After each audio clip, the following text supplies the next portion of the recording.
Let's go back to a simpler time.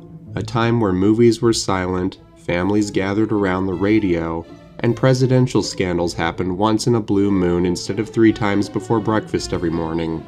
I'm talking about the 1920s. Back then, presidential scandals were so rare that you could actually count them. In fact, it wasn't uncommon for presidents to go upwards of half an hour without generating a single scandal. Can you imagine living in an America where you could go for over 30 whole minutes without learning that the president violated campaign finance laws to pay off another woman from another adulterous affair? Or had to fire another disgraced official amid an avalanche of corruption lawsuits and investigations? Or made another nefarious backdoor deal with an enemy nation? Or bent over backwards to defend a domestic terrorist after he murdered someone? Or bent over backwards to defend a brutal tyrant after he murdered someone? Or bent over backwards to defend a brutal tyrant who attacked our country? Or bent over backwards to defend yet a third brutal tyrant who murdered someone? Or granted a top government position to a big campaign donor with no relevant qualifications? Or had someone die in a fire in one of his apartments because he's too cheap to install a sprinkler system? Or committed bank fraud? Or sexually assaulted another woman? Or takes direct orders through the TV from cable news personalities? Or gets labeled a self-absorbed idiot by virtually half of all departing White House staff? Or got implicated in multiple felonies by his ex-attorney testifying under oath to Congress? Or appointed another conflicted lobbyist to run an agency or department that they'd just as soon destroy to reap the personal financial benefits from? Or is dragging his feet and threatening to withhold disaster aid to states which didn't vote for him in the election? Or had to dissolve his charitable foundation because it was found to be his personal slush fund? Or hired his family members as senior White House staff, or keeps running his personal business dealings from within the presidency, or hid his tax returns even after promising to show them, or frequently hobnobs with pedophiles and human traffickers, or shut down the government for over a month as a hostage bargaining chip to try to force Congress to give him money to enact an unpopular policy, or bypassed Congress to grant himself that money by declaring a phony national emergency, or wittingly and unwittingly divulged classified intelligence to enemies putting US and its allies at risk, or lies thousands of times for any reason or even no reason at all, or got on Air Force One with a trail of toilet paper stuck to his shoe, or gave his son-in-law a security clearance despite him being red-flagged by the CIA and FBI as a security risk, or kidnapped thousands of children and put them in concentration camps with no plan to reunite them with their families, or got laughed at while boasting to the UN, or emboldened tyrannical dictators by showering them with praise, or constantly fights with and tries to discredit US intelligence officials when their professional assessments poke holes in his rose-colored foreign policy fantasies, or golfed/went to a political rally for the 10th time this week, or got investigated by the FBI on suspicion of working on behalf of an enemy foreign power, or fired everyone investigating him he thought he could get away with firing, or violated the Hatch Act, First Amendment, Geneva Convention, Emoluments Clause, Magnitsky Act, and Presidential Oath of Office. Though the thought of the president not being continuously engaged in disgusting, embarrassing, treasonous, and/or illegal activities may seem strange to us now, in the olden days of pre-2017, it was actually considered basic etiquette. Ladies and gentlemen, I present to you the Teapot Dome Scandal.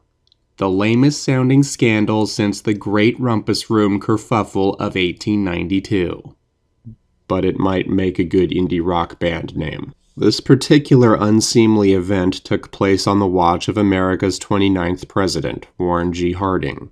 The scandal is best known as the Teapot Dome Scandal, but it's actually a handful of scandals and general administrative corruption all umbrellaed under the same name. But it chiefly concerns the leasing rights of 3 oil reserves. Teapot Dome in Wyoming. I guess it looks like a teapot. Just go with it. and Elk Hills and Buena Vista Hills, both in California. These 3 oil reserves had been earmarked by Congress for emergency use only, set aside for and placed under the control of the U.S. Navy.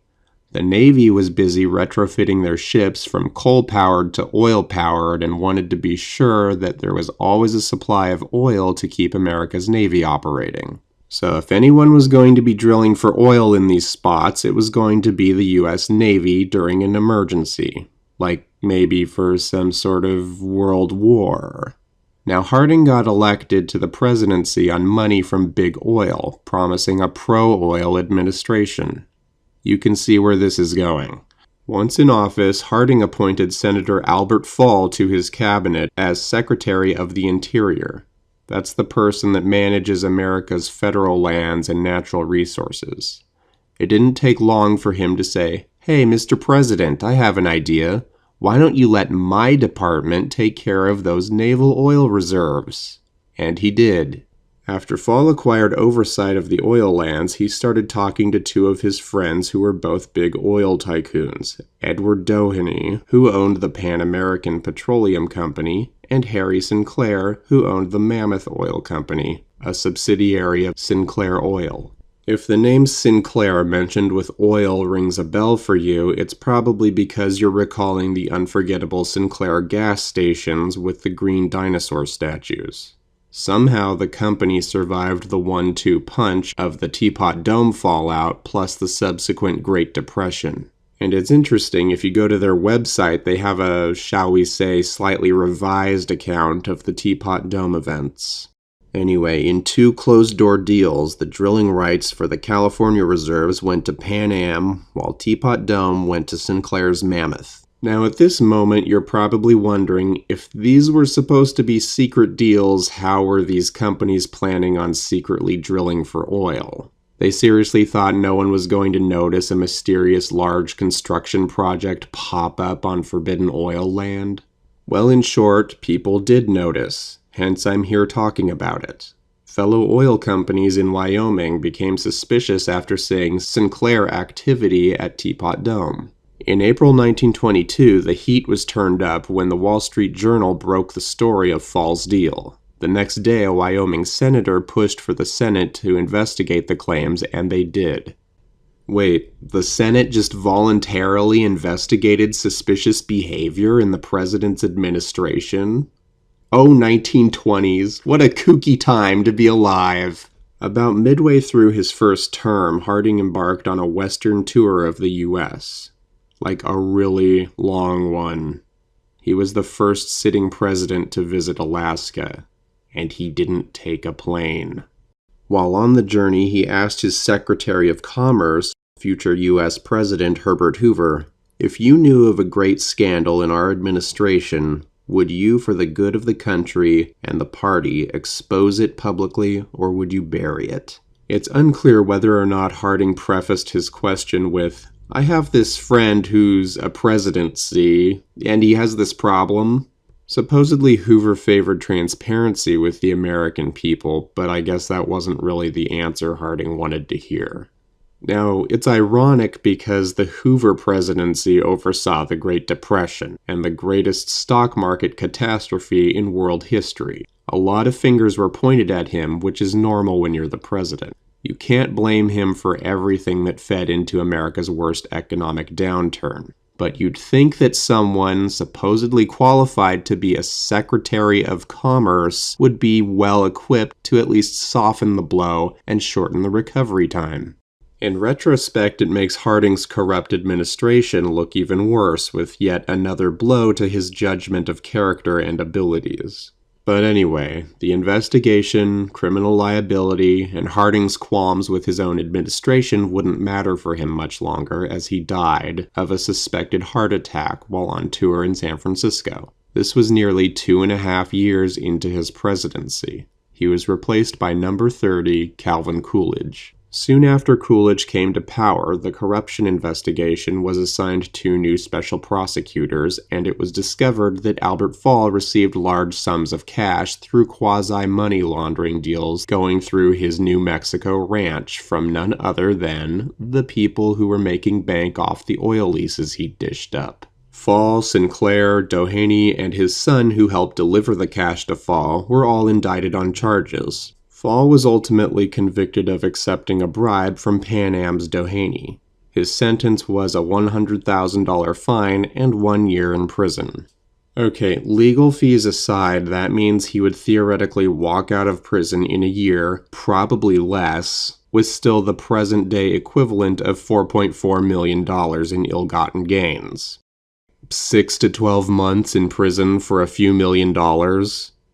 That's not criminal justice, that's a pitch for a new reality TV game show. Fall was shown leniency because of his failing health. But don't worry, because he still ended up losing his ranch and most of his money anyway. Also, he died. Also, everyone else in the story died. Because this happened like 100 years ago. Doheny was acquitted of wrongdoing because he called his bribe to Fall a ranch loan. Yeah, a ranch loan with no interest, aka a suspicious gift, aka a bribe. How did he get acquitted of giving a bribe when the person receiving his bribe got convicted? 2 guilty parties are needed in order for bribery to happen. Either 2 guys made a bribery deal and they're both guilty, or 2 guys made a loan deal and they're both innocent. This is stupid. Apparently, the one significant difference in the 2 trials was that Doheny's prosecution didn't supply any testimony about the Fall Sinclair bribe, so he was judged in a vacuum instead of as a participant in Fall's pattern of corruption. As for Sinclair, who was a stereotypical belligerent, "I've got nothing to hide, but don't you dare investigate me" kind of guy, he refused to answer some of the Senate's questions and hired a private investigator to tail his jury members, which made him guilty of contempt of Congress and jury tampering. He was sentenced to a relaxing 6 months in prison. So there you go. Albert Fall was convicted of accepting a bribe, while the 2 people who bribed him weren't convicted of bribery. And you know what else? This all happened over almost an 8-year period. It took over 7 freaking years to go from reasonable suspicion of crimes to sentences dished out. For a contemporary comparison, everyone felt like Robert Mueller's Russia investigation took an eternity, but it lasted less than 2 years, and in that time already put people in prison. That's greased lightning. Fall's nefarious oil leases were voided by the Supreme Court.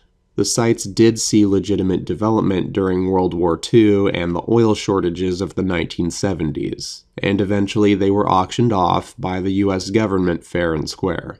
And that's the story of how lobbyists have always owned Washington and white-collar crimes have always been worth it.